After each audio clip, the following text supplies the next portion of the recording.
প্রিয় শিক্ষার্থী, আজকে আমরা আবার আসলাম একটা নতুন একটা প্রশ্ন নিয়ে। বিসিএস পরীক্ষার একটা এমসিকিউ নিয়ে আসলাম। দেখো, বিসিএস পরীক্ষার তোমার এটা কি এমসিকিউ।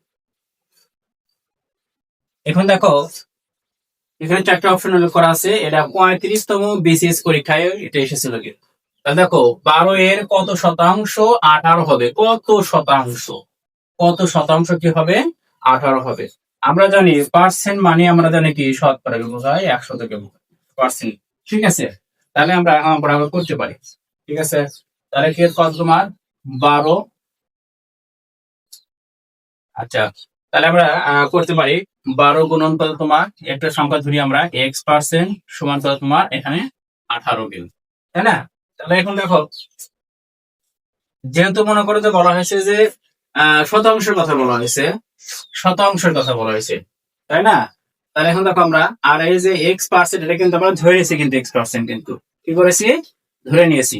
তাহলে দেখো, এটা আমরা একটু ডিভাইড করে নিই আগে। প্রথমত গুণন কত, x% মানে উপরে x নিচে কত তোমার 100, হ্যাঁ, তুমি কত তোমার 18। আমরা এভাবে কি করতে পারি? লিখতে পারি।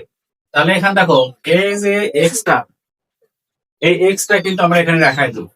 রাখাটা কি পার করে দেবো সংখ্যাগুলো, সংখ্যাগুলো পার করে নিয়ে আমরা কাটাকাটি করবো। দেখো, এই 12টা চলে যাবে এখানে, 12 চলে যাবে এখানে, আর তোমার এখানে 18 চলে আসবে এখানে, গুণ এই 100 চলে আসবে তোমার এখানে চলে আসবে কিন্তু। ঠিক আছে, তাহলে এখন দেখো, এটা আমরা কি করি?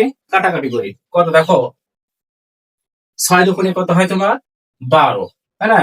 3 6 কত হয় তোমার হয়, 3 6 কত হয়, 3 6 হয় তোমার 18 হয়, বুঝছে না? 3 6 18। আবার এমনি থাকলো যে 50 দোকানে কত হয় তোমার 100 কিন্তু। তাহলে এখন আমরা একটু জায়গা নেই। তাহলে x সমান 3, এখানে 3 দেয় 50 কি করবো আমরা? গুণ করবো কিন্তু। ঠিক আছে, তাহলে আমার মান আসবে অতএব 3 50 কত হয় তোমার 150। হ্যাঁ, আর এখানে আবার এটা আছে কি 150। ঠিক আছে,